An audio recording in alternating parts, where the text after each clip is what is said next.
Ассаламу алейкум ва рахматуллахи ва баракатуху. Сегодня у нас лекция. Бүгүнкү биздин баяныбыз учурда актуалдуу болуп аткан карадыба, кара магия жөнүндө болмокчу.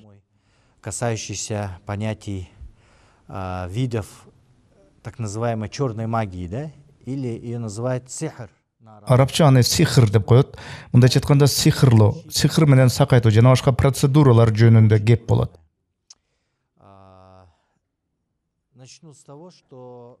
Бул тема өтө чоң. Бул баянды баштоодон мурун истиаза кылып алалы.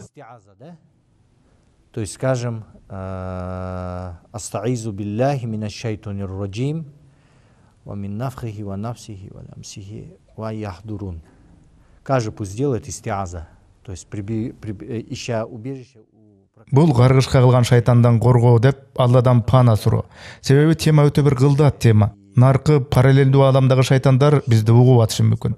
Мира, которые, может быть, могут и слышать нас, да, чтобы не повредили. Алардын залалы тийбесин деп истиаза айттык. Алладан гана үмүт этебиз. Начну с того, что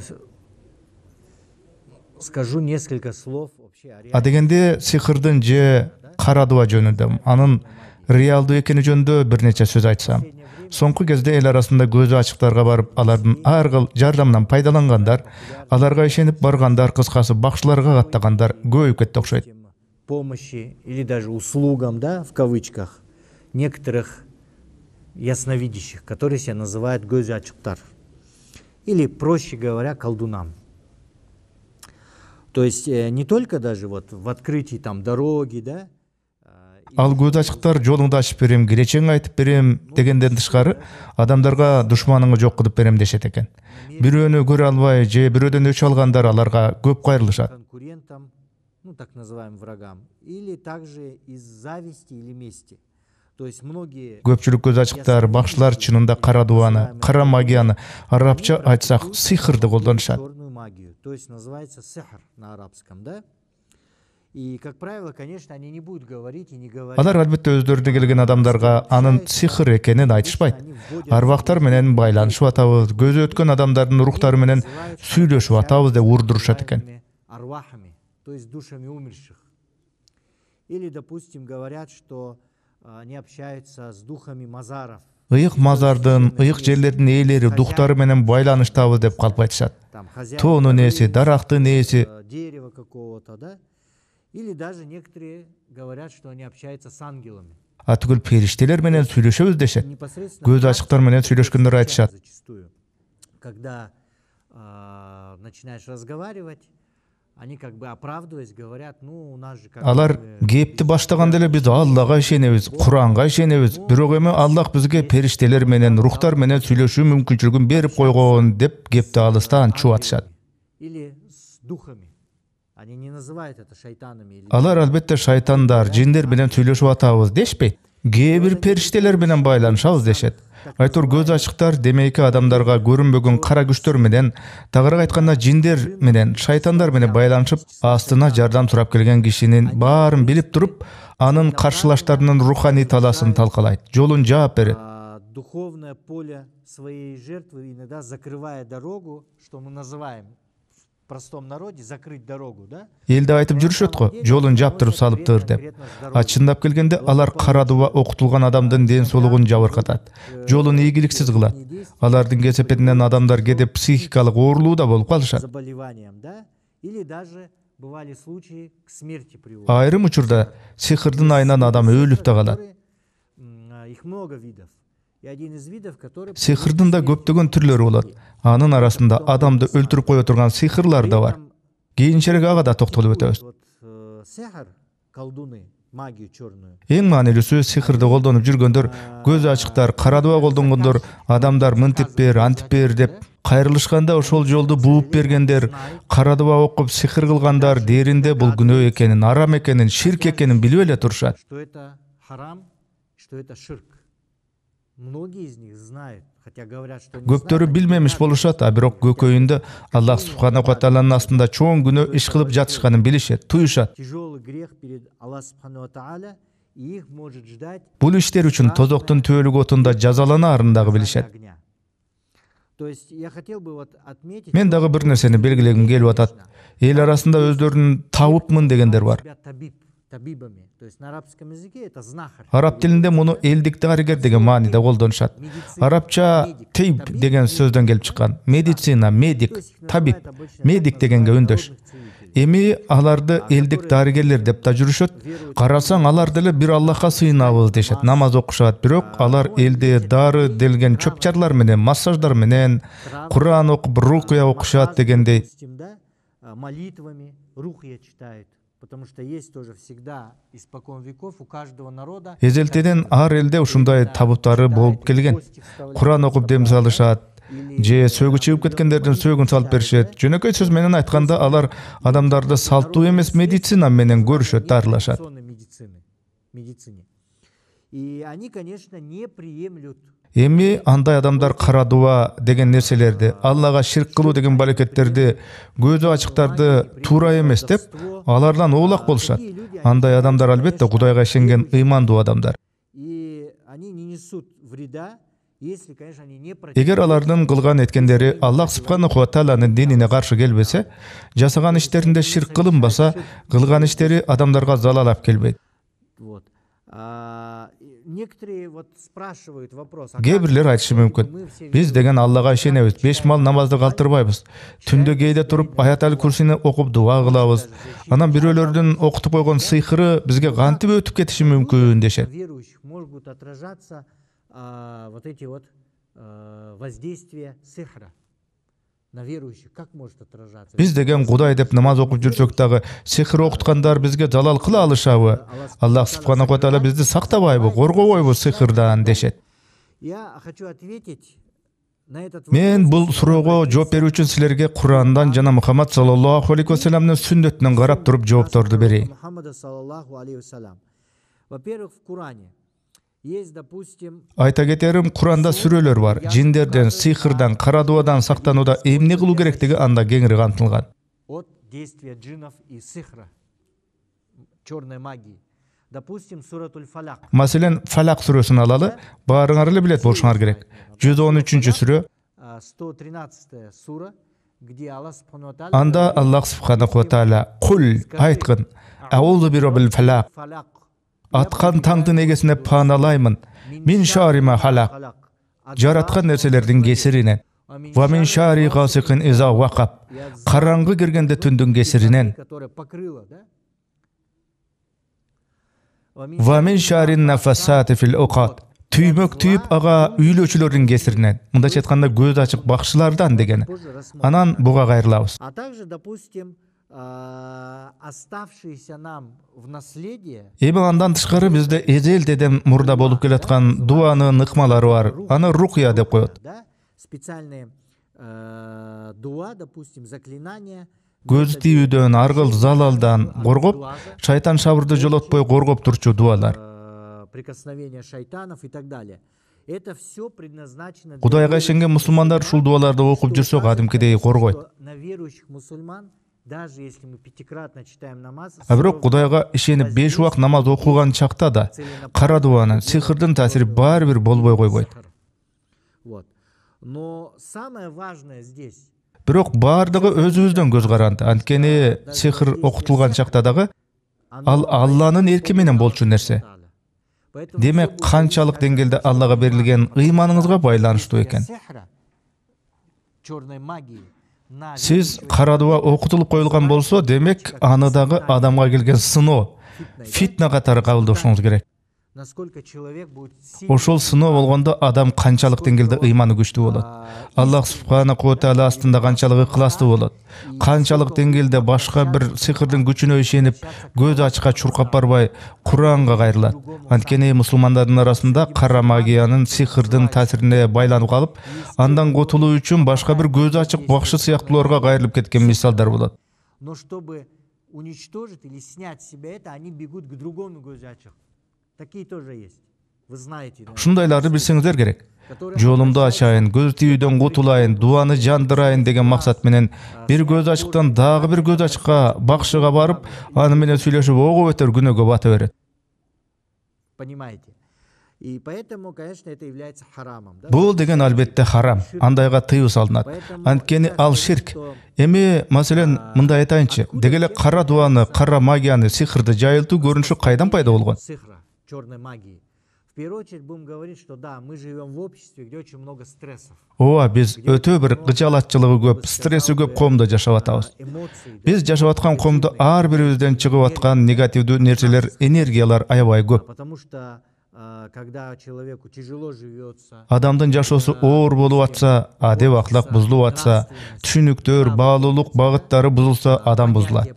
Ошентип коом бузулат. портится, то человек, он сам портится и портится постепенно все общество, да? То есть поэтому в обществе начинается Оңой эле байып кетүүгө болгон каалоолор, көбүрөөк алсам, жулсам, уурдасам деген көрүнүштөр пайда болот. Своровать, допустим, да?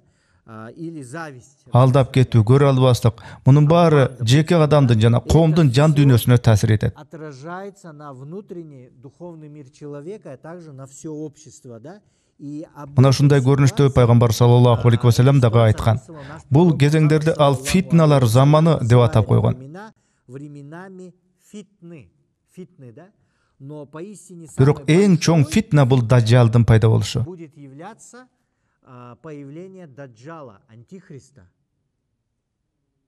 И в описываемом хадисе наш Мухаммад саллаллаху алейхи ва саллям айткан хадисте мындай делет. Одним из больших признаков часа распространение чего? Гадание по звездам. Кыямат жакындаганда жылдыз төлгөчүлөр, мындайча айтканда гороскоп менен келечекти айтып берүүчүлөр көбөйүп кетет экен. Көрдүңөрбү? Мына менин эсимде 15-20 жыл мурун гороскоп, тиги булар дегендер жок эле. Астрологии, допустим, да? Когда вы говорили, кто стрелец, кто... Менин жылдызым тараза, бөйөн, чаян деп гороскоп аңдышат азыр көбү. Бүт баарында жайнайт. Теледе, радиодо, массалык маалымат каражаттарында дагы күн сайын бизде эртең эмне күтөт, гороскоп боюнча сен кимсиң деген сыяктуу төлгөлөр менен бомбалап эле келатат коомду. Бомбардирует каждый день информацией о том, что нас ждет и какому ты гороскопу принадлежишь. Второе признак это распространение. Акыр замандын жакындаганын экинчи белгиси кара дуа, сихир окуп берген көрүнүштүн жайылышы. Бул акыр заман белгилери. И это один из признаков часа. И поэтому смотрите, когда Мына карагыла, көрө албоо, алдоо, адамдардын бири-бирине ишенбестиги, ичи тарышы, акыры барып кара дуа, кара магия жасоочуларга себеп болуп атат. видит, да, допустим, то он что магия, зависть причина. Мындайча айтканда, ушул нерсеге талап жаралып атпайбы? Кому? К тем, кто делает черную магию, то есть колдунам. Потому что если нету спроса, Демек элде буга болгон талап бар тура.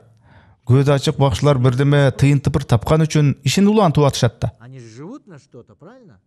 Зарабатывают.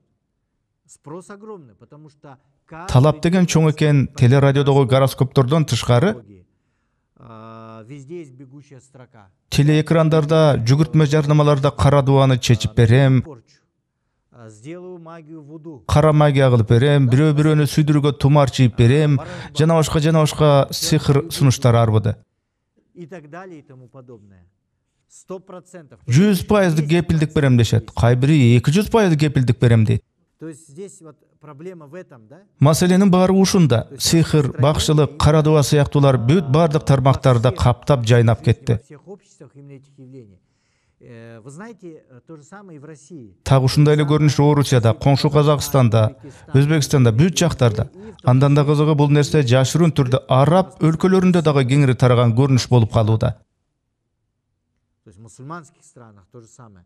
То есть это говорит, что хадис он охватывает. Демек хадисте айтылган нерсе Кыргызстанда гана эмес, глобалдык деңгээлде бүт өлкөлөрдү камтып атат. И вот здесь вот такой момент, когда Мына онда бир кызык айтылып атат.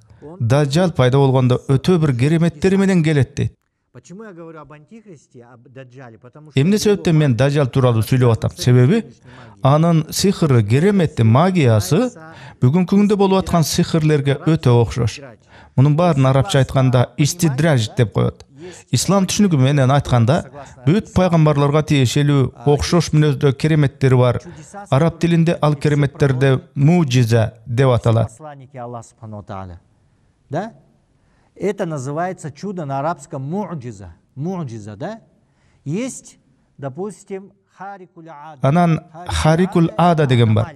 Бул деген аномалия, аномалдык бир кубулуш, окуя. То есть харикул ада это Мындайча айтканда Аллах субханаху ва таала үстөмдүк кылган мыйзамдардын бузулушу. Мисалы оолуялар кыла алчу бир кереметтер болот. Бул эми ошо оолуя адамдарга берилчү бир шык, мүмкүнчүлүк. возможности какие-то, да? Но есть еще так называемый истидрадж. Анан бая айтып кеткендей, истидрач деген бар. Кереметке окшош, бирок ал калп эле керемет сыяктанган бир алдамай көрүнүш. Истидрач деген бул иллюзия, көз бойгон гипноз. Да? То есть в ней нету Бир деменин мазмунун өзгөртпөйт, бирок аны башкача кылып көз боеп көрсөтөт. А керемет деген бир нерсенин өзөгүн өзгөрткөн чынын деле керемет нерсе. Он кидает посох. Мисалы Муса алейхиссалам таянып жүргөн таягын ыргытканда жыланга айланып кетет эмеспи?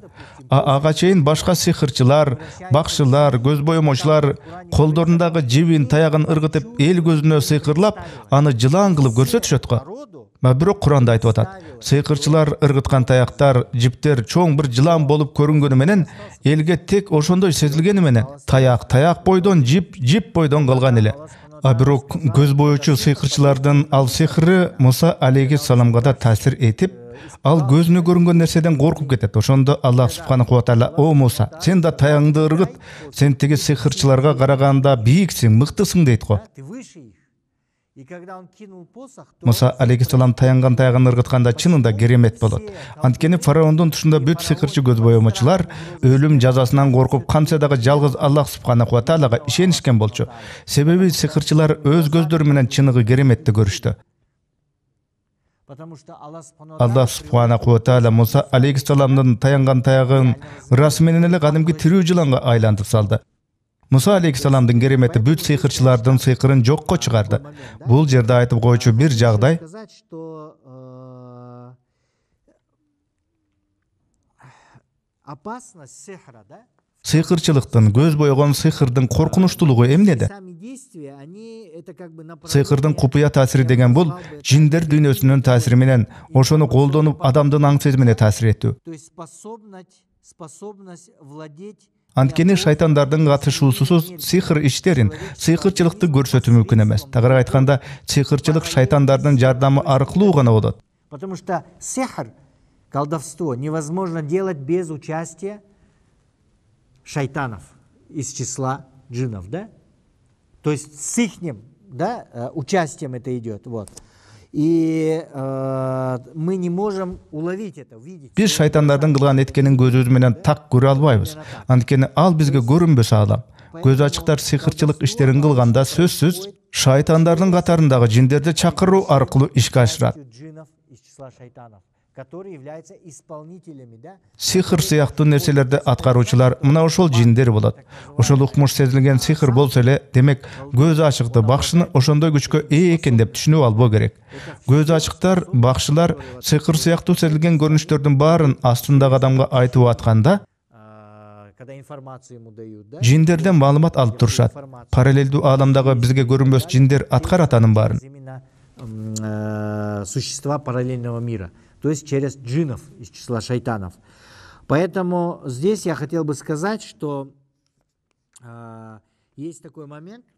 Ушул жерде менин силерге айтып кетерим, Аллах субханаху ва таала Куранда сыйкырчылык, көз ачыктык менен алектенгендердин кылган ал иштери Тот, кто занимается колдовством, то его действие обязательно өзүнө кайра келип тиет деп атат. как бумеранг. Обязательно, да? И об этом, то есть он ничто не Ал приобретает. иштердин эч бир пайдасы жок экен. Анын залалы гана тиет экен сыйкырчы бакшыларга. Ушул дүйнөдө, ушул жашоодо дагы, ошондой эле акыретте дагы залалы болот. То, что возвращается заказчику и исполнителю. Көз ачык бакшыга мынтип бер, тигинтип бер деп кайрылган адам дагы, анын талабын аткарып берген киши дагы ошонусунун азабын бул дүйнөдө тартат жана өлгөн соң акыретте түбөлүк азапталышат. Бул багытта Аллах субханаху ва таала Куранда айтып атат. واتبعوا ما сейчас وتعلموا ما يضرهم ولا ينفعهم ولقد علموا لمن اشتراه ما له في الآخرة من خلاق ولبئس ما شروا به أنفسهم لو كانوا يعلمون, да? То есть это означает, и обучались люди тому, Manisi adamlar özüne payda berбеген, залал келтирген нерсени үйрөнүштү дейт. колдовству и, естественно, практика, да? Кеп көз ачыктыкты, бакшылыкты үйрөнүп ошону жашоодо колдонушканы айтылууда. Ошол сыйкырчылык, бакшылыкты үйрөнгөндөр Нет ему доли акыретте жакшы болбосун билишкен. спасения на том свете. Плохо то, что они Өз жандары үчүн эмнени сатып алышканын алар билгенде гана дейт. Бакара сүрөсү 102-аятта. 102 аят, да? То есть Аллах Ананда Аллах субханаху ва таала Куранда айтат. وهو سريع الحساب والشديد العقاب. Аллах субханаху ва таала говорит, и он Аллах субханаху ва таала ар нерсенин эсебин берүүдө тез жана жазалоодо күчтүү деп атат. в этой связи исламский мыслитель Ислам ойчулу, дин аалымы, Куран тафсирлөөчүсү Ибн Касир мына ушул 113-сүрөнү чечмелеп атат. Ал айтат: он, комментируя вот аят 113 суры, скажи, прибегая Түйүн түйүп аны үйлөгөн сыйкыр менен алектенгендер алдоо менен бирөөлөргө залал келтирип, нерв системасына тоо кетирип, жиндерден болгон шайтандар аркылуу кезектеги адамды арбап, анын аң сезимин алдап, өзүнө буруп, анан качанкы салт болуп калган түйүндөрүн түйүп, жиптерди байлашат дейт. жертвы через шайтанов из числа джинов. Они традиционно вдувают свои козни в узелки, завязываемые нитью. Да? Потом, когда мы с вами рассмотрим, один из видов... Алдыда дагы сөз кылабыз, сыйкырчылыктын дагы бир түрү куурчактарга жип байлап, анан жиптерди ороп олтуруп куурчак жасамай ыкмалары бар. Хотя само по себе вот колдовство... оно, Эми карап турсаң, көз ачыктыктын, бакшылыктын баары бир алдамчы табияты ошол эле бойдон калып атат. изменяет, например, из кошки... не Мындайча айтканда, мышыкты итке айландырып сала алышпайт да. Алар керемет көрсөтө алышпайт, а бирок астындагы адамдын аң сезимин бурмалап, психикасына таасир этип, анын көзүнө калп эле бирдемелер көрүнгөнсүй берет. То есть человеку начинает казаться. Это слуховые галлюцинации. Кудагына бирдеме угулгансыйт, бирдемелер көрүнгөнсүйт, кандайдыр сырдуу нерселер сезиле берет. Это ощущение, да? И, естественно, влияние на его как бы поведение. Анан адамдар сыйкырдын таасиринен аң сезими өзгөрүп, унутчак да боло башташат. У человека начинает возникать необъяснимая такой неприязнь, да, к своим близким. Ошондой эле сыйкырдын таасирине кабылгандар өз жакын тууган туушкандарына жек көрүүгө түшөт. Атасын, апасын, аялын же күйөөсүн жек көрүү сезими күчөйт. Сыйкырга таасир этип аткан шайтан ошол адамга такай таасирин күчөтүп, Постоянно. Вот. То есть они как бы вводят... ошол адамдын ойлонуусунда иллюзияларды, жок эле элестерди көргөзүп, галлюцинациялык абалга түртө берет. Вызывает галлюцинации даже порой. Вот. То есть об этом я уже говорил. Бул туурасында буга чейин дагы айтып өткөм. Анан дагы айтарым, Есть такое понятие практическое применение уже. сыйкырды иш жүзүндө колдонуп аткан мисалдар көп. Эми бир чети кара дуба, ак дуба, мындайча айтканда кара магия, ак магия десек туура эмес болот өзү. Белой магии. Анткени кара же ак магия деген негизи болбойт. Себеби канткен чакта дагы бул деген кара бузуку иштер. Эми муну мынтип түшүнбөө керек да. Кара магия бар экен, демек ак магиясы дагы бар турбайбы деп кабыл албоо керек. Белая магия. Все это сихр запрещается. Мунун баары сыйкырчылык, көз бою, бакшылык, көз ачыктыкка исламда тыюу салынган. Өзү бул маг деген грек сөзү, магея деген грек сөзү. Көз ачыктык, бакшылык, сихир иштери деген маани. Харикулада, аномалия. Харикулада, аномалия. Но если мы посмотрим с греческого языка... Грекче магус, маг, колдун, да? бакшы, көз ачык. Биз сөз кылып аткан сихир менен алектенген кишилерге бап келип атат. Потому что этот термин означает языческий... Анткени грекче бул термин отпарас динине кызмат кылуучу дегенди туюнтат. Священнослужитель, жрец, колдун. Мааниси ошол динге кызмат кылган сихирчи. А халдей тилинде ал кудуреттүү, кайсы бир күчтөргө, параллелдүү ааламдагы күчтөргө таасири бар күчтүү дегенди билдирет. Часто магию во многих странах... Эми көпчүлүк өлкөлөрдө магияны адамдарга берилген бир касиет, өнөр катары сыпаттап жүргөн учурлар арбын. Да? Которая осталась в глубокой... Те байыртадан бери асмандагы бир күчтөрдөн адамдарга берилген бир касиет имиш деген жөрөмөлдө айткандар бар. у многих народов, некоторых народов, не у многих, у некоторых народов. Айрым бир калктарда, элдерде, мисалы Африка элдеринде, Латын Америка калктарында магиянын түпкүрүн өтө мифтештирип, укмуш уламыштарды айтышып, бул магиялык өнөр өтө бир ыйык өнөр, тээ байыркы коомдордон калган бир касиет, метафизика катары түшүнүшкөн. Асмандан түшкөн бир өнөр катары кабыл алган жагдайлар бар. А бирок бул нерсе Кур'анда, сүннөттө дагы тастыкталган. Аллах субханаху ва тааля Кур'анда Бакара сүрөсүндө айтып атат. Но это также подтверждается и Кураном, и Сунной. Вспомним суру Бакара, где Аллах субханаху ва тааля говорит в Коране: وَتَتَّبَعُوا مَا تَتْلُو الشَّيَاطِينُ عَلَى مُلْكِ سُلَيْمَانَ وَمَا كَفَرَ سُلَيْمَانُ وَلَكِنَّ الشَّيَاطِينَ كَفَرُوا يُعَلِّمُونَ النَّاسَ السِّحْرَ وَمَا أُنْزِلَ عَلَى الْمَلِكَيْنِ بِبَابِلَ هَارُوتَ وَمَارُوتَ. И они люди. Маниси, ал адамдар Сулаймандын патшалыгы заманындагы шайтандар окуган сыйкырды ээрчишти дейт. Мындайча айтканда, адамдарды сыйкырга үйрөтүштү деп атат. Сулайман Кудайга ишенмегендерден эмес эле, акыйкатта шайтандар Кудайга ишенбестерден эле. И также то, что они получили знания от двух ангелов Харута и Марута. Алар Харут жана Марут аттуу эки периштеге түшүргөн сыйкырды адамдарга үйрөтүп атышты. Бирок алар сыйкырчылыкты фитналык ниетке колдонушканда,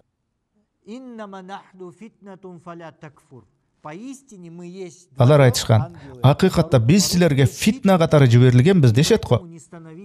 Ошон үчүн Кудайга ишенбеген капыр болбо, бизден сыйкырчылыкты үйрөнбөгүлө дегенине болбой, адамдар сыйкырчылык өнөрдү үйрөнүшкөн. Ошон үчүн мына ар кайсы элдерде, калктарда уланып келаткан сыйкырчылык иштери, ал боюнча уламыштар, бир карасаң Куран менен сүннөттө сыйкырдын кемтиктери айтылып атпайбы? В принципе, совпадают и не противоречат Курану и Сунне в целом, да? И также это есть и в Библии. Атүгүл Библияда дагы айтылган. Мына ала турган болсок, Анбия сүрөсүндө пайгамбарлар тууралуу таржымал бар. Допустим, в Сунне есть, в Кыссасуль Анбия есть, да, в Кыссасуль Анбия есть, в истории о пророках, да? И в Библии даже есть о том. Библияда дагы бар, хадистерде бар. Сулайман алейхиссалам сыйкырчылык өнөр окуулары тууралуу бүт китептердин баарын жыйып топтоп, өз тактысынын түбүнө чуңкур кылып оор казып, аны көмдүрүп жашырган. Оставшиеся от колдовства, обучения колдовству, да, которые распространились среди людей. Он собрал все книги, да, и закопал их под своим троном, то есть закопал их, спрятал. Но потом, после того, как его не стало, анан мезгили келип, ал каза болгондо адамдар арасында инсандын кейпин кийген шайтан пайда болуп, и сказал: а не показать ли вам адамдарга Сулайман жиндердин баарын башкарган өнөрлөр, сырлар катылган, жашырылган жерди көрсөтөйүнбү деп арбайт. И люди последовали за шайтаном. Адамдар шайтандын айтканын туура көрүп ээрчишет, угушат аны. Шайтан каерди казуу чукуу керектигин көргөзүп берет. Адамдар ошол жерди казып, анан сыйкырчылык, карадуба боюнча китептерди табышат. Мына ошондон кийин адамдарда, коомдо Сулайманда сыйкырчылык, алдын ала көрө билген сырдуу касиет бар экен деген туура эмес түшүнүк жоромол пайда болгон. Ошон үчүн Куранда айтылып атат. И в Коране поэтому говорится: وَاتَّبَعُوا مَا تَتْلُو الشَّيَاطِينُ عَلَى مُلْكِ سُلَيْمَانَ وَمَا كَفَرَ سُلَيْمَانُ وَلَكِنَّ الشَّيَاطِينَ كَفَرُوا. И они последовали тому, что алар Сулаймандын падышалыгы кезинде шайтандар кылган нерсени кылып, ошол жолго түшүштү. Бирок Сулайман Кудайга ишенбеген капыр эмес эле дейт. Бирок азырга чейин адамдарда Сулайман алейхиссалам сыйкырчылыктын түр-түрүн билген укмуш бир адам болуптур деген туура эмес түшүнүктөр бар. Бул адашкан түшүнүк. То есть это заблуждение. То есть наоборот, да? И поэтому, конечно, если мы говорим по историю появления, да, сихра, это важно знать. Сихрдын пайда болуу таржымалын айта турган болсок, муну билүү өтө маанилүү. Байыркы доорлордо адамдар деген мергенчилик менен аңулоо менен окат кылышкан. Мына кайсы бир өлкөлөрдө аскаларда, таштын беттеринде мамонтторго, бизондорго, бугуларга, аюларга аңчылык кылып, жаа менен, найза менен аңчылык кылып аткан адамдардын элеси, ташка чегилген сүрөттөрдү көрүп жүрөбүз. Стрелами или копьем, да? Примерно так. И вот этот ритуал, Ал ошол байыркы доордогу аң уулаган аңчылардын мергенчилердин ритуалды, жөрөлгөсү. Аңды өлтүрөргө чейин жаа же найза менен аны саю. Аны тамлик деп коет экен. Ошол жаныбарды колго түшүрүүдөн мурун эле курал менен сайып ээлик кылуу деген маани. Еще до того, как человек получил ее в руки. То есть вот эти вот ритуалы.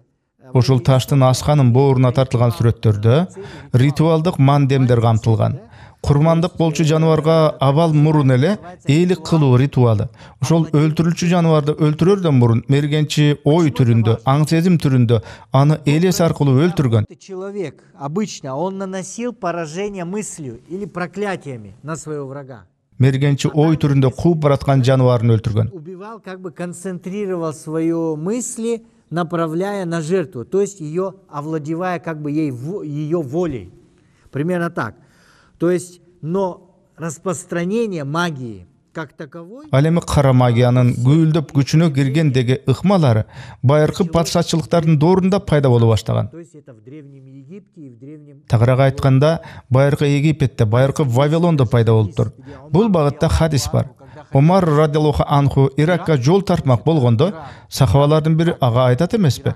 Фитналык менен эки жүздүүлүктүн гүлдөгөн жерине барбай эле койсоң болмок дейт го. Мындайча айтканда, сыйкырчылык жайылып тараган жерге барба деп атат. Фитны, шикак, да? Иногда земли Ирака называли арду шикак ван нифак, то есть землей фитны, раздора и лицемерия. Ошол силер билген, биз билген Ирак деген өлкөнүн ордунда мурун байыркы кезде Вавилон деген өлкө болгон, эгер билсеңер. Мынакей тарыхты окуган болсоңор, байыркы пирамидалардын сүрөтүн, Египеттеги Хеопстун пирамидасын көргөнсүңөр да? А также древний Египет. Просто если мы вспомним историю, то вы видели, может быть, древние пирамиды Хеопса, да, и так далее в Древнем Египте. То там, где был похоронен сам фараон, там... Фараон көмүлгөн пирамиданын тегерек четиндеги жазуулардын баарында сыйкырчылык, бакшылык мандемдер бар тамгалар колдонулган. Ушул фараондун тынчын ким алса, уйкусунан ким ойготсо аны каргыш урат деген сыяктуу магиялык эн белгилер бар. Фараона проклятие с использованием магии. Почему это мы говорим? Это очень важно. Муну эмне үчүн айтып атабыз? Анткени бул өтө орчундуу. В современной магии, Анткени мына бүгүнкү күндөгү магияда деле вуду деген сөз колдонулат. якобы есть магия вуду. Кара магия менен алектенгендер адам турпатындагы бир курчакка же кадимки курчакка жип ороп бирдемелерди, сыйкыр ыкмаларды колдонсо, ошону вуду деп атышпайбы? Врага, ну на кого делают сихр, черную магию. Курчакка жипти чырма ороп, аны ийне менен сайышат. Бул жаңы чыга калган ыкма эмес. Бул ыкманы байыркы доорлордо колдонулган ыкма болуптур. Который существовал еще из древних времен. Понимаете? Со времен Вавилона. Вавилон доорунда же болбосо байыркы Египет доорунда курчакка жип ороп, ийне менен сайгылаган ыкма колдонулган экен. На историю, я вас потом приведу историю. Тарыхты карап көрчү болсок, бул мандемдерди байкайбыз. Маселен, байыркы Египетте Нектанеп экинчи деген фараон жашаптыр. Он разыгрывал, значит, сражения с врагами и заставлял кандайдыр башка жоо менен, душман менен согушарда, ошол душмандарынын фигураларын жасатып, алдына тизип, алдына ала элестүү согушуп, разыгрывая перед генеральным сражением, сыйкырчы бакчылары жип уруп, ийнелер менен сайгылап, душмандарды согушка чейин эле сыйкырлап жеңишчү экен. Ошол сыйкыр даярдыктан кийин анан чыныгы согушка киришишчү. Своих противников, которые были сделаны из воска. А потом уже после этого начиналось так называемое генеральное уже сражение, да? То есть, поэтому я говорю о том, что реальные, да, реальные события с реальными... Мындайча айтканда, реалдуу окуялар, реалдуу предметтер. Кара магияда атайын фигураларды курчак кылып жасап, ким өлтүрүлөт, ошонун баары кадимкидей магиялык аракеттер менен кылынган. Ее создают такую жертву, да, допустим. Душмандын болжолдуу элесин жасап алышып, аны ийне, учу шиш предметтер менен сайгылашкан. Человека. и начинает, допустим, ее утыкать булавками, иголками, жарить, допустим, на огне. Отко күйгүзүп куйкалашкан. Аны биздин заманда вуду куклалары деп атап жүрүшөт го. Нагызында алдыдагы душманынын курмандык болчу кишисин элесин курчак кылып жасап алып, ага залал келтирген, жанын ооруткан, ийне менен сайгылган, бычак менен кескилеген бул магия байыркы коомдордо эле болуптур. Боль, страдания, воздействовать на органы, да, там иголками, ножом резать и так далее, это уже существовало в древнем мире. То есть, поэтому мы сегодня сталкиваемся с тем, что Бүгүнкү заманда ошол жаман жоруктардын, фитналардын кайрадан жайылып тарап атканын, волна фасада, да, то есть фитны большой. эл арасында, адамдар арасында бири-бирине залал кылуу адаттарын көрүп турабыз. Потому что Мен атүгүл муну мындай айтар элем. мы, по сути дела, как я уже раньше постоянно Баяндарымда такай кайталап келем, бүгүнкү кезде жер жүзүндө адамдар акыр замандын соңку учурларында жашап атабыз. Кыямат күнгө аз калган учурларда жашап атабыз. Пайгамбар саллаллаху алейхи ва саллям ошол учурду да кандай болорун айтып кеткен. Акыр заман болорда фитна көбөйүп, бири-бирине кара дуа окуткан мандемдер көбөйөт дептир ал. Мен айтып аткан нерсе жеке бир адамдын дагы, жалпы бир коомдун дагы рухи коопсуздугу жөнүндө болуп атат. Ал кара дуанын, кара магиянын, сихирдин массалык кулач жайып кетүүсү. который является харамом. Бул сихир иштери чын-чынында харам, ширк.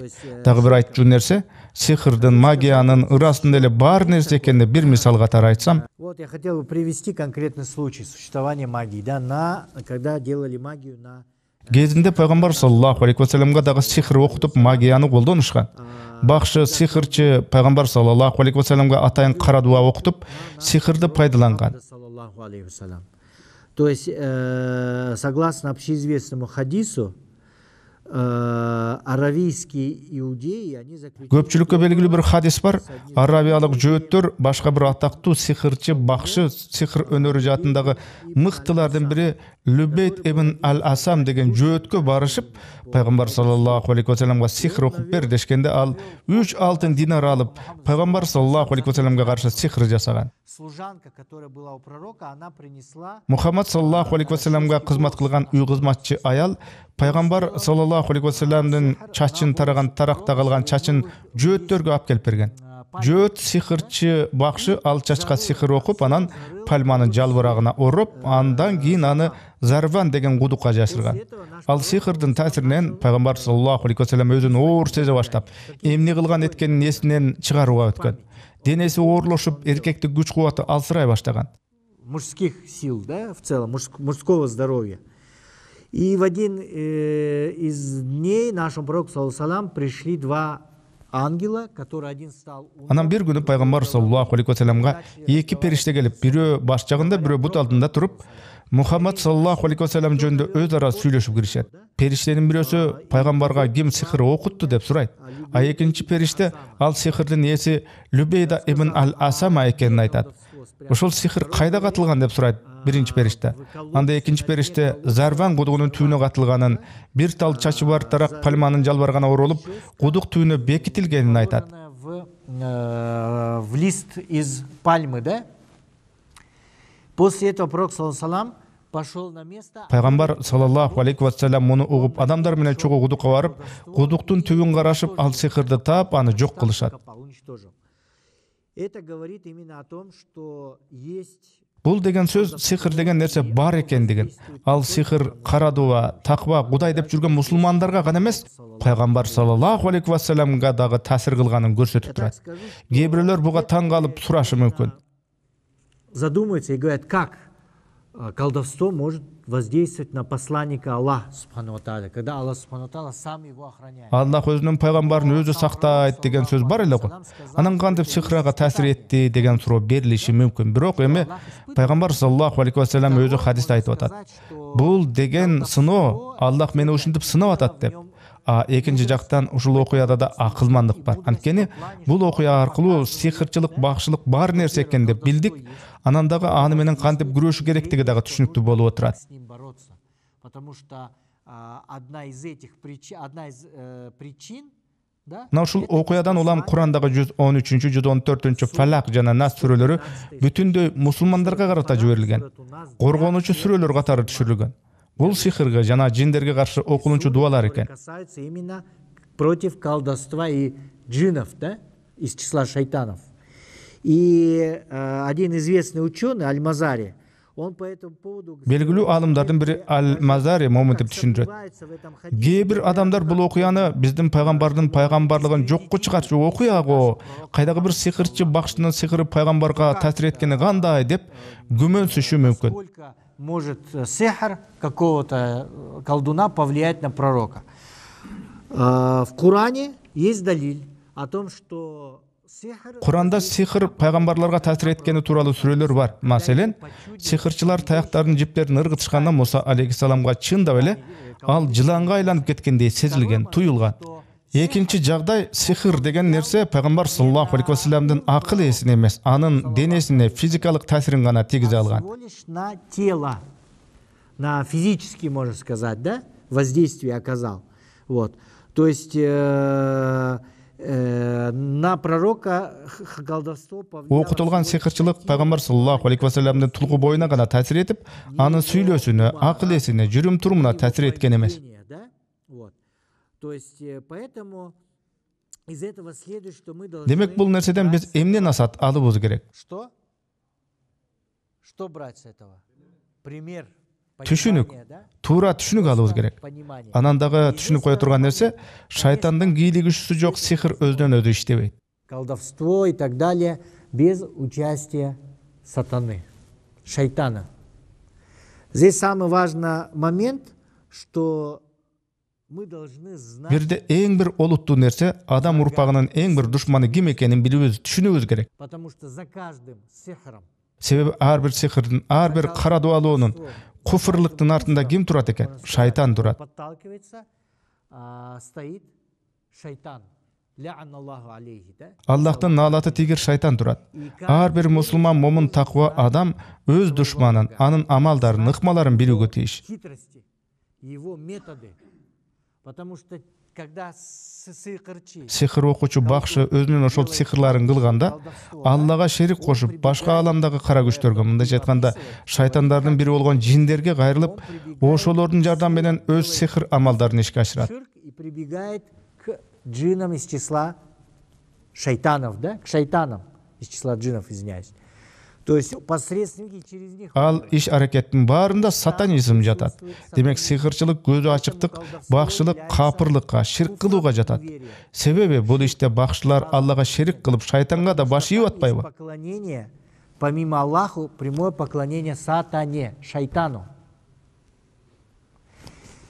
В Коране Аллах Субхану ва Тааля, Он дал знать ясно. Аллах Субхану ва Тааля Куранда баарыбызга ачык так айгинелеп атат. Биздин мусулмандардын, Адам алейхиссаламдын урпактарынын акыр кыямат күнгө чейинки эң биринчи душманы, күчтүү душманы. Всех сынов Адам алейхиссалам является сатана. Те башында Адам атабыз менен оо энебизди алгырып бейиш багынан куулушуна себепчи болгон бүт адамзатка ар бирибизге душман болуп залалдык кылып жолдон адаштырууга убада берип карганган шайтан экенин көргөзүп атат. Быть врагом всему человечеству, всем, каждому из нас. Демек шайтан ар бирибиздин душманыбыз, ар бир инсанды жолдон адаштырам деп карганган ал. Поклялся быть, сбивать нас. Аны менен катар шайтан бул инсандар өлүп кайра тирилтилген күнгө чейин мага мөөнөт бер, мен ушинтип азгырайын деп Алладан убакыт сураган. Шайтандын максаты адамдарды түз жолдон адаштыруу, аларды түбөлүк тузакка барчу иштерди кылдыруу. Чтобы его цель сбивать людей, привести их к вечной гибели. Инсандарды Алланын астына ага ишенбеген турпатта баргызуу. Шайтан биздин тозокко гана түшүүдү каалап турат экен. Чтобы мы попали в ад. Потому что сатана, он хочет, чтобы мы попали в ад. Это месть. Потому что он... Ал ушинтип кегин алат. Себеби шайтан өзүн Адам ата менен оо эненин айынан шайтан болуп калдым деп эсептеп жүрөт. Он стал сатаной. Он считает нас всех виновными. Ошол тагдыр үчүн бизди, адам урпактарынын баарын күнөөлөп, кеге алам деп жүрөт. Өзүнүн капыр болуп калышына, тозокто түбөлүк күйө турган тагдырына күнөөлүү деп шайтан адамдарды эсептейт экен. Алланын наалаты тийгир шайтан, аузу биллахи минаш шайтанир раджим. Что такое слово, термин шайтан? Шайтан деген сөздүн өзү эмнени билдирет? Араб тилинде шайтан деп эле айтылат, а иврит тилинде сатан деле. Араб жана иврит тилдери казак менен кыргыз тилдериндей эле, бири-бирине окшош. Шайтан, сатан, салам алейкум, шалам алейкум. Окшоштугун түшүндүңөр да? Шайтан деген бул каргышталган, жерилген ысым, жерилип ташбаранга алынган, куулунган жиндерден болгон бир жандыктардын аталышы ушундай. То есть сатана, он и есть джин. Мындайча айтканда, сатана бул капырга айланган жин. Жиндер оттун соймоңдогон четки жалындарынан жаралган. Из языков огня. А биз инсандар Менделеевдин бүт таблицасынан турган топурактан жаралдык. Глины будем называть, да? Примерно так. И вот здесь второй момент. Шайтан означает, что он был... Дагы бир жагдай, шайтан деген Алланын мээриминен, ырайымынан оолактатылган, анын рахмасынан алыстатылган бир жаратык. Милосердие. Удаленный. Да? Сатана. Шайтан, сатан деген термин орустар колдонуп жүргөн дьявол. Демон деген өтө бир терс мүнөздөгү, жакшы эмес өңүттөгү терминге өтө үндөш. Дьяволы, демоны, да, допустим, в негативном, в отрицательном понимании, да, демоны. Примерно так. Когда его используют, например, с неопределенной форме, но если мы говорим конкретно про... Эгер биз конкреттүү түрдө жеке шайтандын өзүн кеп кылган болсок, алды кошобуз. А шайтан дейбиз. Алды колдонобуз. Кеп конкреттүү иблис тууралуу. Иблис анын ысымдарынын бири. Хадистерден карап көрө турган болсок, анын байыркы ысымдарынын бири Азазил. Азазил. Да? Этого джина, который стал... Шайтанга айланган жиндин аты Азазил экен. Демейде биз аузу биллахи минаш шайтанир раджим дегенде ташбаранга алынган шайтандан коргонуп, Алланын астынан пана издеймин деген маани. Раджим деген дагы шайтандын ташбаранга алынган ысымдарынын бири. Ар-раджим деген ташбаран кылынган деген өңүттө. Бул деген шайтандын өтө бир кордолгон, жерилген ысымы. То есть это его так называемого унизительное, да, лакаб, да, как бы название, приставка, когда Ибрахим алейхиссалам, Ибрахим алейхиссалам өзүнө сыноо келип анан уулу Исмаилди курмандыкка чалмак болуп атканда шайтан инсандын образында пайда боло калат го.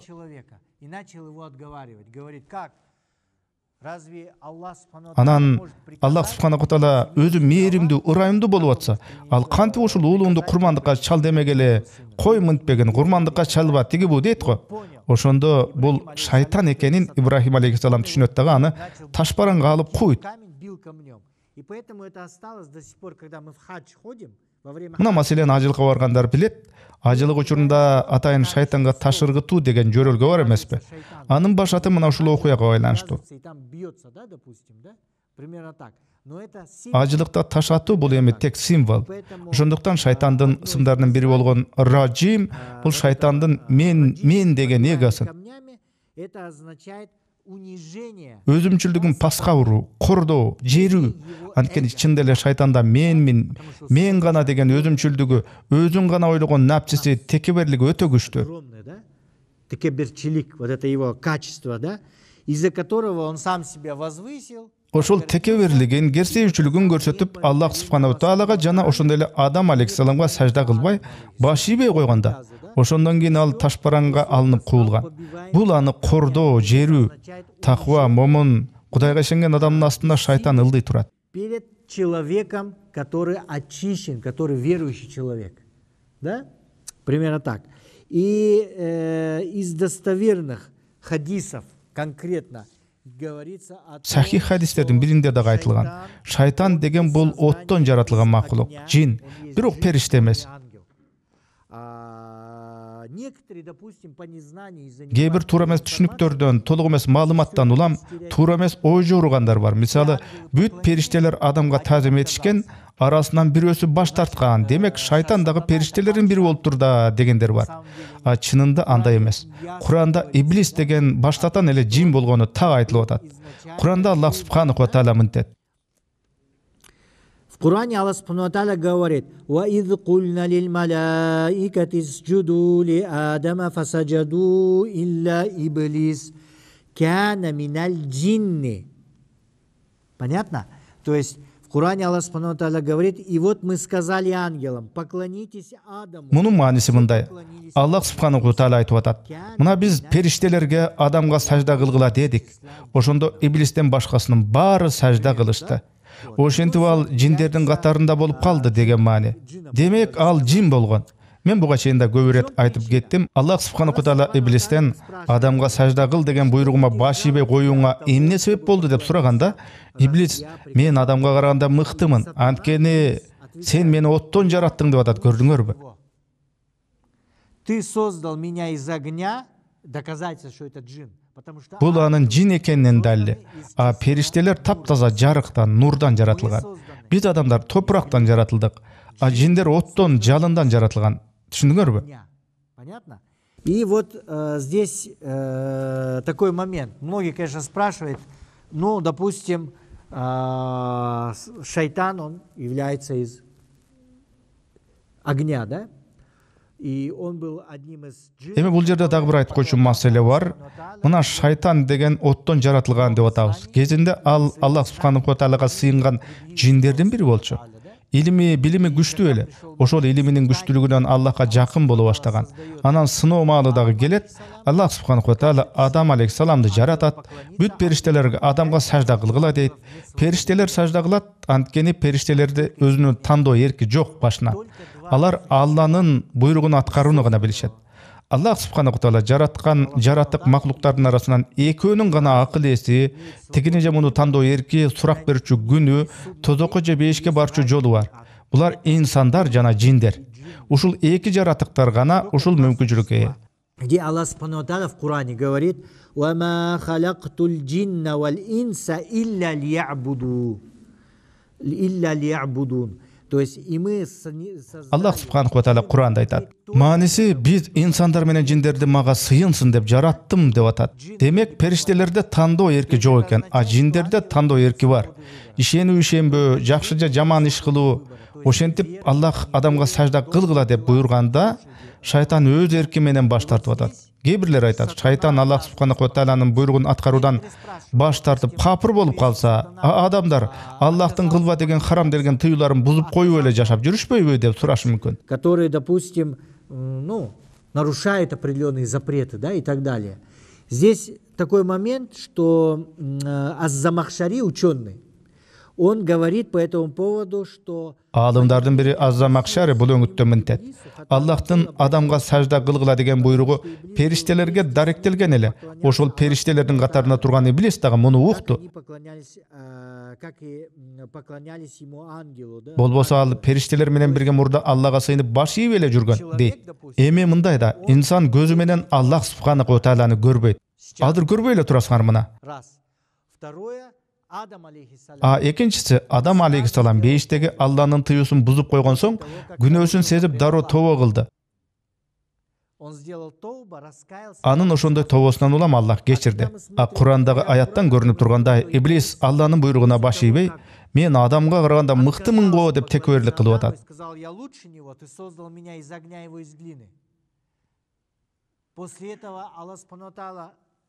Аллах аны жазалоону чечкенде, иблис дароо тобо кылбастан мага мөөнөт бер деп суранып атпайбы?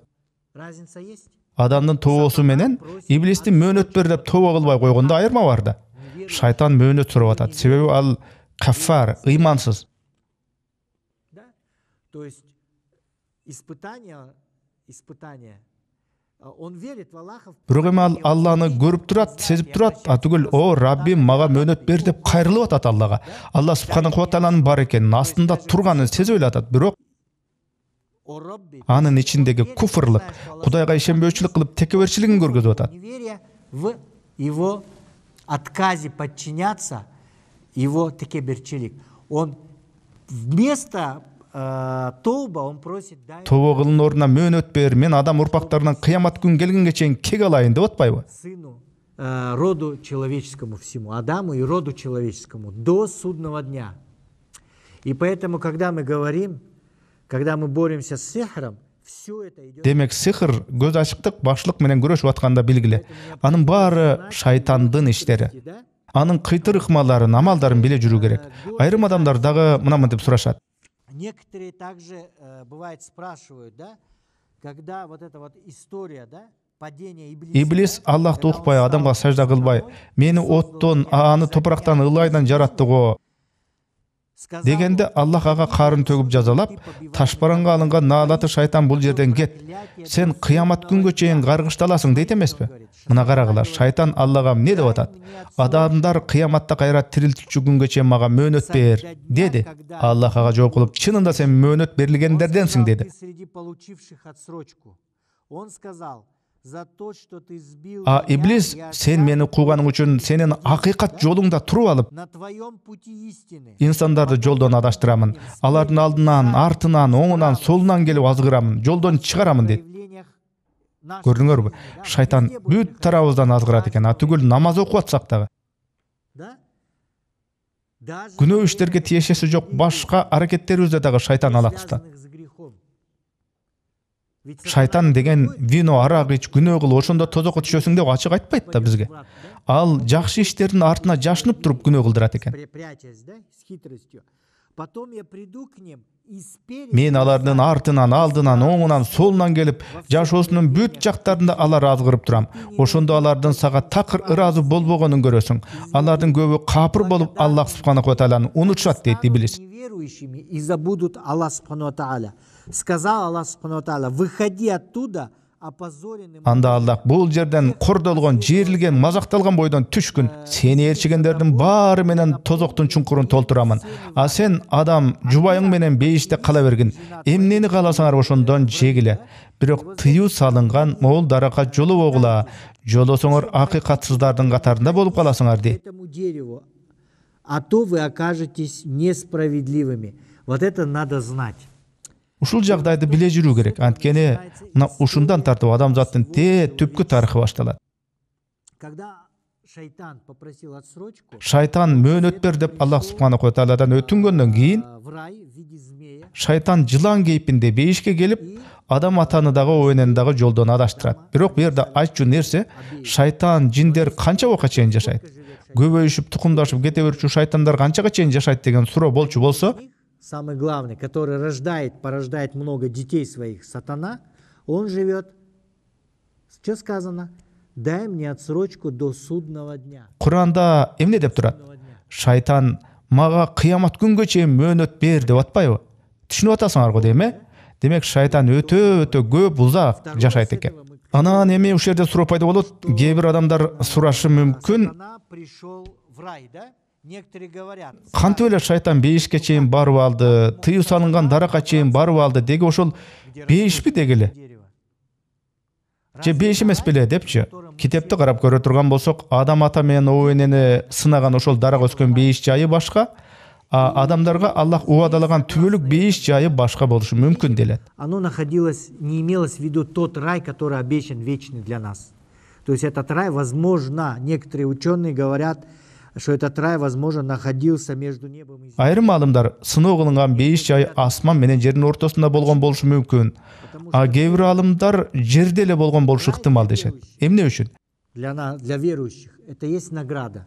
Биринчиден, момундар үчүн, Кудайга чындап ишенгендер үчүн бейиш бул сыйлык.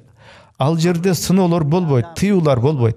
Адам ата менен оене жүргөн бейиште болсо сыноо болгон да турабы? Могу дарактын мөмөсүн жебегиле деген тыюу да болгон. Второй момент, то что рай. Экинчи маанилүү маселе, бейишке кирген соң артка жол болбойт. Бейишке киргендер түбөлүк ошол жерде калышат. Турабы? Адам ата жана оене болгон жанагы бейиш жайы убактылуу гана болчу. Ал жерде убактылуу туруп кайра чыгышкан. Алар дарактын мөмөсүн жеп алышкан соң, "О, эгебиз, биз өзүбүзгө залал кылуучулардан болдук. Эгер сен бизге ырайым кылбасаң, албетте биз өзүбүзгө залал кылуучулардан болобуз" дешти, ди. Если ты не простишь нам и не помилуешь нас, мы окажемся потерпевшими убыток. Они сразу тауба сделали. Адам ата менен оойне дароо өкүнүп тобо кылышыптыр. Бул бир. Анан Аллах бири-бириңе душман болуп бейиштен түшкүлө.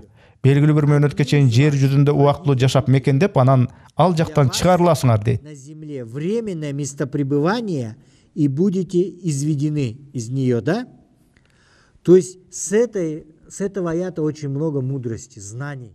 Эми бул аятта өтө бир терең маани, терең акылмандык бар. Аяттагы катылган ушул тереңдикти өзүнчө бир кылдат талдап карап көрө турган болсок, почему? Потому что когда сатана пришел к Адаму и Еве, он сказал: "Поистине я для вас..." Маселен, шайтан бейиштеги адам ата менен оойнеге келгенде, акыйкатта мен силерге жакшы кеңешчимин деп жылуу сөз айтып келиптир. Шайтан эми бизге мынау күнөөнү кыл, киши өлтүр, уурда дебестен, мен силерге жакшы кеңешчимин деп арбайт экен бизди. Он оправдывает зло, бывает так, да? Поэтому люди попадаются в его сети. Күнөө ишти туурадай кылып көргөзөт, мындайча айтканда. Ошон үчүн адамдар аңдабастан анын туруна түшөт. Ошентип адам ата менен обо энеге мен жакшы кеңешчимин, ушул дарактын мөмөсүнөн жегиле. Жеген соң силер периштелердей болуп каласыңар, түбөлүктүү болуп каласыңар деп атат. Вот сатана это говорит. Шайтан азгырып атат ушинтип. Баса азан убактысы да болуп калды окшойт. Азан, да, уже? Через 10 минут. Ага. Ну, сейчас я до конца. Барын жыйынтыктаганга мен аракет кылайын. Негизи көз ачык бакшы сыяктуулардын жаман иштеринен, жин шайтандардан кантип коргонуу деген темага биз али жакында элекпиз. Тогда следующая лекция, да, будет вопрос. Мы еще не приблизились к изучению защиты человека от черной магии, колдовства, джинов и шайтанов. Мы просто сейчас разбираем, да, так называемых... Биз бул баяныбызда мусулмандын номер 1 душманы шайтан деген ким экенин, ал кандай аракеттерди кыларын гана чечмеледик. Анткени көз ачык бакчылар мына ошол шайтандардын, жиндердин жардамы аркылуу ар кыл кара дубаларды, кара магияларды, сихырларды жасашат. Весь сихр, черная магия. С кем общаются колдуны? Көз ачык бакчылар, магия жасагандар, байланышкан кара күчтөрдүн баары шайтандар. Ушуну биз билүүгө тийишпиз. Наш самый опасный враг. Ар бир инсан үчүн номер 1 душман бул шайтан. Себеби ал биздин ар бирибиздин бейишке түшүбүздү эч каалабайт. Биздин ыйман келтирип Кудайга ишенүүбүздү, Кудайдын коргосунда болуубузду каалабайт. Ал өзү менен кошо бизди дагы тозокто болуубузду каалайт. Анткени шайтан 100% тозокко түшөрү анык экенин, андан бөлөк жолу жок экенин өзү билет. Ошол себептен адам урпактарын көбүрөөк күнөө кылдырууга аракеттенет. Биз шайтандын амалдарын айтып атабыз. Шайтандын кыйтыр амалдарынын бири ширк. Это самое главное, это ширк. Сделать, чтобы если человек верует... Эгер адам диндар, таква болгон болсо, ал мушрикке айланып, Кудайга дагы бир нерсени ширк кылган капыр болусуна шайтан шыкактайт. Кандай жол менен? Мына элибизде кандай бир ырымдарга ишенген мандемдер бар. Кара мышык өтүп кетсе, шыпыргы туура эмес коюлуп калса, түндөсү бир туз себелеп кетсе, кээ бир адамдар коркконунан ошол ырымдарга ишенип, Аллах субханаху ва тааляга ишенүүдөн четтеп кетет экен. Ырым-жырымдарга ишенүү бул ширкке кадам коюунун алгачкы белгиси. О различных страхах, суеверий. Суеверие – это шаг к ширку. Потому что мы тогда предаем соучастника. Кудайга ширк кошуу. Жөнөкөй мисал келтирсем, баары ниетке байланыштуу, туурабы? Маселен, бычак. Биз эми бычакка ишенбейбиз, Аллах субханаху ва тааляга ишенебиз. Бирок албарысты басканда демейде ошондой учурларда мени албарысты баспасын деп жаздыктын астына бычак коюп жатмайбыз барго. Баленин баары ошол сезимде. Албарысты басуудан бизди Аллах субханаху ва тааля эмес, ошол бир жөнөкөй бир буюм бычак сактайт. Бычакта коргоочу, сактоочу күч бар деп эсептесек эле бүттү. Аллага шерик кошконубуз ошол. А не Аллах субханаху ва тааля. Вот это сатана приходит. Шайтан, он нашептывает, он увеличивает... Шайтан наң сезимибизге ошондой туура эмес түшүнүктү шуурап аткан болот. Шайтан ичиңиздеги коркуу сезимди күчөтөт. Куранда да айтылып атпайбы? Шайтан адамдарга бу дүйнөнү башкача кылып, кооздоп, эселентип көргөзүп коём деп атат. Адамдын көзүнө иллюзия кылып көргөзөм деп атат. Шайтан деген эң бир күчтүү иллюзионист, эң бир чоң сыйкырчы. Адамды сыйкырлап коет. Албарсты басып атса, бычакты жаздыга коюп жатсам, анан албарсты бычактан коркуп мени баспай калат. Бычак мени ошондон сактады деген түшүнүктү аң сезимге киргизип коет. Мына ушинтип шайтан сизди жолдон чыгарат. Жолдон чыккан сиздин ширк кадамыңыз үчүн канаттанат. Дагы ал ширктин күчтүүрөөк болуш үчүн аракеттенет. Албарсты баспай калат. Анан сиз бычакка ого бетер ишенип каласыз. Ырым-жырымга өтө ишенген адамдар астынан карамышык өтүп кетсе, мисалы, жолун улантпай туруп калат. Ошол карамышыктын айынан ишим бөгөлүп калат, жамандык болот деп бүт баарын карамышыктан көрсө, карамышыктан корксо, демек ал ырымчыл адамга шайтан шыбырап аткан болот. Сал ишенип ишенбей карамышык кесип өткөн жерден өтүп кетип, бирок жүрөгүндө Кудайга эмес мышыктын өтүп кеткенине кооптонгон сезим, күдүк болуп, анан арыраак барганда машина уруп кетип, буту аксап калса, мына демек карамышык өтсө жамандык болот экен деп, ошол ырымга ого бетер ишенип калат. Шайтан ошондой адамды ошол бойдон калтырбайт. Анын артынан түшүп ширк сезимин ого бетер күчөтөт. Аллага шерик кошуп, ширктин кишиси болуп калмайынча, ал ырымчыл адамдын артынан түшкөн шайтан. Пока не собьет его и пока человек не ставит приносить сотоварища Аллах Субхану ва Тааля, пока он не станет вообще ширковать, ширк делать. Ширк один за другим и так далее. Понимаете? Что такое иман? Иман деген, ислам деген эмне? Бул деген Аллага гана ишенүү, ага гана таянуу, таваккул кылуу. Оорусак шыпаны Аллах гана берет, өлүмдү Аллах гана буйруйт. Сыноолор келсе, эмнегедир сыноо келди дебей, аны Алланын сыноосу келди деш керек. Мейли бизге бирөө кара магия колдонгон чакта дагы, сихир окуткан кезде дагы баарын Аллахтын сыноосу деп билүү керек.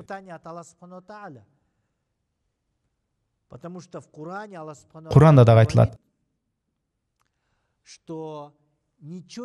Бир нерсени болот деп күмөндөнсөңүз, Аллах Таала өзү кааламайынча ал нерсе болбойт деп ишенүү бул эң туура ыйман. Ойлонууда өтө этият болуш керек. Анткени шайтан өтө кыйтыр. Ал кезинде периштелердин арасында өтө бир илимдүү, билимдүү, акылдуу болуп өзгөчөлөнүп, Аллах Субхану ва Тааляга өтө жакын болуп кеткен мыкты таква болгон. Бирок башында күчтүү илими, билими болгон менен жүрөгүндө капырлык бар. Айтор ал өзүндөгү бүт кыйтырлыктарды, амалдарды адамдарга каршы колдонот. Бизди жолдон адаштырууга аракеттенет. Сбивает нас различными хитростями. Одна из его хитростей это изменение. Шайтандын кыйтыр амалдарынын бири адамдагы түшүнүктөрдү чаташтыруу имей. Подмена называется подмена понятий, да? Когда мы какую-то вещь күнөө ишти башкачараак атап, туура эле кылып атам дедирткен сезимди сиңирет. Да? Для того, чтобы еще больше сделать грех. Допустим, прелюбодеяние, зина. Мына карасаңар, коомдо зына иштерди жарандык, нике, гражданский брак дей коюп жүрүшөт. Же кичинекей балдарга сексуалдык билим, тарбия демиш болуп, кичине балдарга жыныстык, уят нерселердин баарын сиңиришет. Күнөө эместей туйлат, бирок күнөө да ал. А сихирди адыр эмне деп атышат? Адамдын жолун ачып берүү дешет. Кара магия менен алектенген бакчыларды болсо табып да ар деп атап жүрүшөт. Называется черной магией. Их называют табибами. То есть это называется подмена понятий. Когда мы термины... Мындайча айтканда, аталыштардын башкача кылып күнөө иштерди туурадай көрсөтүү аракети. Сойкулукту болсо секс кызматтары деп жумшак атап алышыптыр. Кыскасы терминдерди бөлөкчө атап эле каалаганын кылмай. Демек шайтан ар убак бизде күнөө иштер, ширк, куфрлык болсун үчүн жанталашып аракеттене берет экен. Андыктан анык душман ким экенин, ал кандайча бизге келерин биле жүрөлү. Менде бул боюнча көптөгөн хадистер, ошондой эле сихирлыктын, бакчылыктын залалдары тууралуу китеп дагы бар. Такая вот викаятул инсан мина сихр валь джан ваш шайтан называется, да? Здесь полностью разбор идет, да?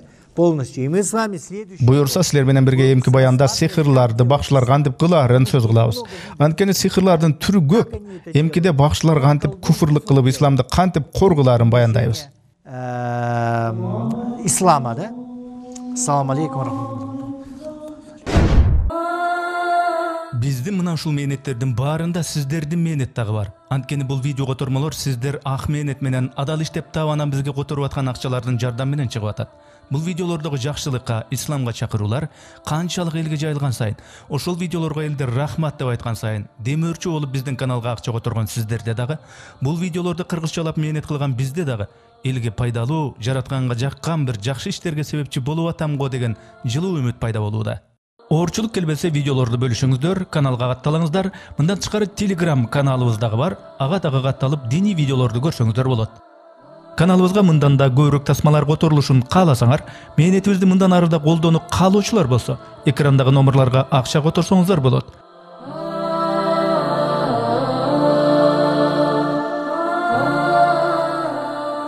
Жараткан Аллах баарыбызды туура жолдон адаштырбасын. Барыңыздарды терең урматтоо менен Эрнис Кыяз.